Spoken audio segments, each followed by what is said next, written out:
সুপ্রিয় দর্শকবৃন্দ, স্বাস্থ্য সচেতন সকল জনসাধারণ, আজকের আলোচনার বিষয় ইভিনিং প্রিমরোজ অয়েল। এই ওষুধটি নারীত্বের পূর্ণতায় গুরুত্বপূর্ণ ভূমিকা পালন করে। ইন্ডিকেশন বা নির্দেশনা বা যে সকল রোগের ক্ষেত্রে ইভিনিং প্রিমরোজ অয়েল ওষুধটি নির্দেশিত হয়ে থাকে, সাধারণত মাসিক সংক্রান্ত জটিলতা এই ওষুধটি নির্দেশিত হয়ে থাকে। মাসিক সংক্রান্ত জটিলতা বলতে আমরা বুঝি মেয়েদের বা প্রাপ্তবয়স্ক মহিলাদের ক্ষেত্রে নির্ধারিত টাইমের আগেই মেনস্ট্রুয়েশন চালু হয়ে যাওয়া, এবং অনেক সময় দেখা যায় যে নির্দিষ্ট টাইম পার হয়ে যাচ্ছে তবুও মেনস্ট্রুয়েশন হচ্ছে না। আবার দেখা যায় মেনস্ট্রুয়েশন চলাকালীন সময় অতিরিক্ত পরিমাণ রক্তপাত হচ্ছে, আবার দেখা যায় যে যতটুকু রক্তক্ষরণ হওয়ার কথা ঠিক সে পরিমাণ হচ্ছে না, তার কম হচ্ছে। ঘন ঘন মেনস্ট্রুয়েশন হচ্ছে, আবার অনেকদিন পরপর মেনস্ট্রুয়েশন হচ্ছে। এই সংক্রান্ত অর্থাৎ এটাই বলা হচ্ছে যে এই সংক্রান্ত মাসিকের যে জটিলতা আছে, এই জটিলতা এড়াতে এই ওষুধটি গুরুত্বপূর্ণ ভূমিকা পালন করে।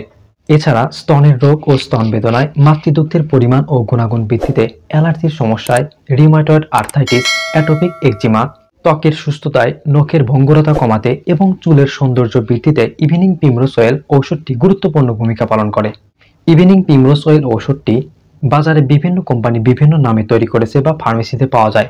আপনারা যে কোম্পানির ঔষধটি পছন্দ করেন সেই কোম্পানির ওষুধটি আপনারা ক্রয় করতে পারেন এবং সহজে সেবন করতে পারেন। মাত্রা ও সেবনবিধি: সাধারণত যে কোনো ওষুধ একজন রেজিস্টার্ড চিকিৎসকের পরামর্শ অনুযায়ী সেবন করা হয় বা সেবন করা হয়ে থাকে। তো এই ওষুধটি সাধারণত 500 মিলিগ্রাম এবং 1000 মিলিগ্রামে হয়ে থাকে। সেক্ষেত্রে 500 মিলিগ্রামের যে ওষুধটি রয়েছে সেই ওষুধটি আপনারা দিনে 2 বার, সকালে একটি এবং রাতে একটি সেবন করতে পারেন। এবং যেটা সাধারণত 1000 মিলিগ্রামের হয়ে থাকে সেটা ওষুধটি সাধারণত দিনে 1 বার সেবন করাই শ্রেয়। অথবা আপনার যে কোনো একজন রেজিস্টার্ড চিকিৎসকের পরামর্শ অনুযায়ী ওষুধটি সেবন করবেন, এটাই সবচেয়ে ভালো হবে। কন্ট্রাইন্ডিকেশন বা প্রতিনির্দেশনা বা ইভিনিং প্রিমরোজ অয়েল এই ওষুধটি সাধারণত যে সকল পেশেন্টরা সেবন করতে পারবে না, সাধারণত যাদের ক্ষেত্রে কখনো সেবন করেছেন বা কখনো তাদেরকে হাইপার সেন্সিটিভিটি রিয়াকশন দেখা দিয়েছে, কোনো ধরনের সমস্যায় পড়েছেন, সেক্ষেত্রে কিন্তু এই ওষুধটি আপনারা কোনোভাবেই সেবন করবেন না, সেবন করা থেকে বিরত থাকবেন। সাইড ইফেক্ট বা পার্শ্ব প্রতিক্রিয়া বা এই ওষুধটি খেলে কী ধরনের সমস্যা দেখা দিতে পারে? সাধারণত সব ঔষধেরই পার্শ্ব প্রতিক্রিয়া থেকে থাকে, তবে কিছু কিছু ওষুধের পার্শ্ব প্রতিক্রিয়া কম থাকে এবং কিছু ওষুধের পার্শ্ব প্রতিক্রিয়া বেশি থাকে। তবে এই ওষুধটি সেবন করার ফলে সাধারণত পেটের কিছু সমস্যা দেখা দিতে পারে, তবে এই ওষুধটির কোনো ধরনের পার্শ্ব প্রতিক্রিয়া নেই বললেই চলে। কারো কারো ক্ষেত্রে সামান্য পরিমাণ পার্শ্ব প্রতিক্রিয়া দেখা দিতে পারে। গর্ভাবস্থা এবং স্তন্যদানকালে এই ওষুধটি সেবন করা যাবে কিনা?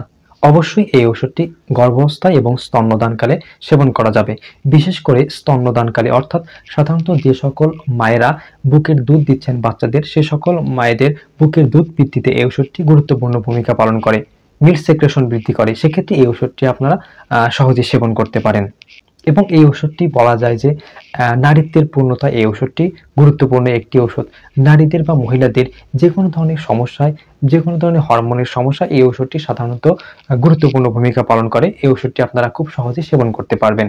যে কোনো ঔষধ একটি নির্দিষ্ট টেম্পারেচার বা তাপমাত্রায় রাখতে হয়। সাধারণত ইভিনিং প্রিমরোজ অয়েল সাধারণত 25 ডিগ্রি সেন্টিগ্রেড তাপমাত্রার নিচে রাখতে হবে। সুপ্রিয় দর্শকবৃন্দ, আজকে আলোচনা করলাম ইভিনিং প্রিমরোজ অয়েল ঔষধ নিয়ে।